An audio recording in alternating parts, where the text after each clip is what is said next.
Hey everyone, welcome to Unstabilise Academy. UGC ने बहुत बड़ा फैसला लिया है और इस फैसले से मिलेगा सभी विद्यार्थियों को बहुत ज़्यादा लाभ। और इसके बारे में क्या क्या कौन कौन से फ़ायदे आपको मिलने वाले, इन तमाम चीज़ों के ऊपर बात करेंगे। साथ ही हम आपसे ये भी बात करेंगे, ये भी दिखाएंगे प्रूफ के साथ कि कौन सी न्यूज़पेपर ने क्या लिखा है इस फ़ायदे के बारे में। इन तमाम चीज़ों के ऊपर बात करने वाले हैं। तो आइए वीडियो को शुरू करते हैं। लेकिन शुरू करने से पहले अगर इस चैनल पर नए हैं तो इस चैनल को ज़रूर सब्सक्राइब कर लीजिएगा, बेल आइकन को प्रेस कर लीजिएगा। तो आइए शुरू करते हैं एवरीवन।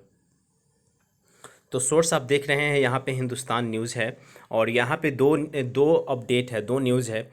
पीएचडी की तैयारी में जुटे छात्रों को अब जोर का झटका, धीरे से लगेगा, प्रवेश के लिए नेट अनिवार्य है। ठीक है, पहला अपडेट ये है। दूसरा ये है कि जो स्टूडेंट एमफिल और पीएचडी कर रहे हैं, ठीक है, उसके लिए यूजीसी ने थेसिस जमा करने की आखिरी तिथि को बढ़ा दिया गया है। तो ये दो अपडेट है।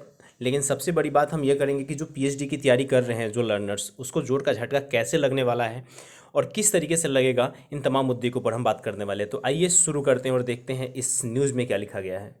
न्यूज़ ओपन हो चुका है। यहाँ पे देखिए, पीएचडी की तैयारी में जुटे छात्रों को अब जोर का झटका, धीरे से लगेगा, प्रवेश के लिए नेट अनिवार्य है।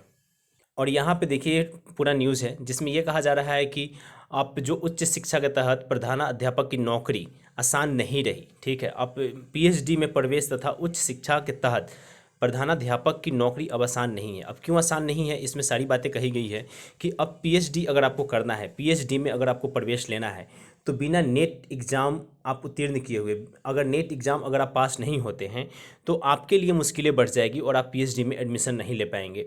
और इससे ये जा रहा है कि अब जो भी लोग पीएचडी में एडमिशन लेंगे या जिनको भी एडमिशन लेना है, तो इससे क्या होगा कि देश की जो उच्च शिक्षा पद्धति है उसकी गुणवत्ता में वृद्धि होने की बात कही जा रही है।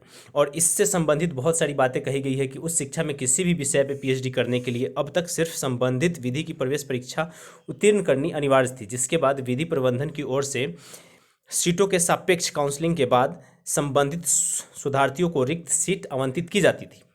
इसके बारे में मैं थोड़ा सा बता दूं। इसमें कहने का मतलब ये है कि अगर आप पीएचडी करना चाहते थे, चाहे आप डीयू से, चाहे आप जेएनयू से, तो जेएनयू के द्वारा जो एग्ज़ाम कंडक्ट करवाई जाती थी उससे आप उत्तीर्ण होते थे, उसमें पास होते थे, फिर आपका वाइवा होता था एंड देन उसके बाद सीट अलॉट होती थी। लेकिन अभी यहाँ कहा जा रहा है कि नेट और जेआरएफ परीक्षा उत्तीर्ण अभ्यर्थियों को इसका लाभ अधिमान अंकों के तौर पे सिर्फ नौकरी में मिलता था। पहले क्या होता था कि आप नेट एंड जेआरएफ की तैयारी कर रहे हैं और परीक्षा पास कर जाते हैं तो कहीं पे आप असिस्टेंट प्रोफेसर लग जाते थे, तो कहीं पे आपको फेलोशिप की मिल जाता था। और यही कारण था कि शिक्षा में लगातार युवा में पीएचडी की प्रवेश लेना शुरू कर दिया। ठीक है, तो अब इन तमाम चीज़ों के ऊपर कहा जा रहा है कि अब पीएचडी में एडमिशन लेना है तो नेट एग्ज़ाम क्वालिफाई करेंगे, देन उसके बाद ही आपका पीएचडी हो पाएगा। तो ये पूरा अपडेट ये था कि आपका जोर का झटका कैसे लगने वाला है, तो इन तमाम चीज़ों के ऊपर बता दिया गया है। ठीक है, अब हम बात करते हैं कि थेसिस के ऊपर। और दूसरा अपडेट ये है कि एमफिल और पीएचडी छात्रों के लिए यूजीसी ने बढ़ाई है थेसिस जमा करने की आखिरी तिथि। तो तिथि क्या है, इस तिथि में ये बात किया गया है कि जो आपका यूजीसी है, ठीक है, एनटीए यूजीसी ने एमफिल और पीएचडी के छात्रों की ओर से थेसिस जमा करने की जो आखिरी तिथि है, ठीक है, उस तिथि को बढ़ा दिया गया है। छात्रों को 6 महीने का अधिक समय दिया गया है, जिसमें बात यह किया गया है कि 31 दिसंबर पहले जो थेसिस सीट जारी करने की, जो आपको जमा करने का जो आखिरी तिथि था वो 31 दिसंबर था, लेकिन अब इसे बढ़ा करके 30 जून 2022 कर दिया गया है। और इससे अब सभी को लाभ होगा, क्योंकि कहीं ना कहीं कोविड की वजह से लॉकडाउन था, जिसकी वजह से स्टडी नहीं हो पा रहा था, एंड देन जिसकी वजह से ये सारी चीज़ें आगे नहीं बढ़ पा रही। तो ये सारा अपडेट जो आपके दो अपडेट थे, बेसिकली इन दोनों अपडेट से स्टूडेंट को ही लाभ होने वाला है, उनके करियर में, उनके आगे वाले आने वाले ग्रोथ में, उनके स्टडी में, सब कुछ में उनको लाभ होने। तो ये है यूजीसी का एक फैसला जो आप सभी को मैंने दिखाया, बताया, और साथ ही सोर्स के अकॉर्डिंग हमने बात किया, न्यूज़पेपर में जो लिखा गया था उसके अकॉर्डिंग बात किया। तो ये तमाम चीज़ों को जानने के बाद हो सकता है कि आपको थोड़ी सी रिलीफ मिले।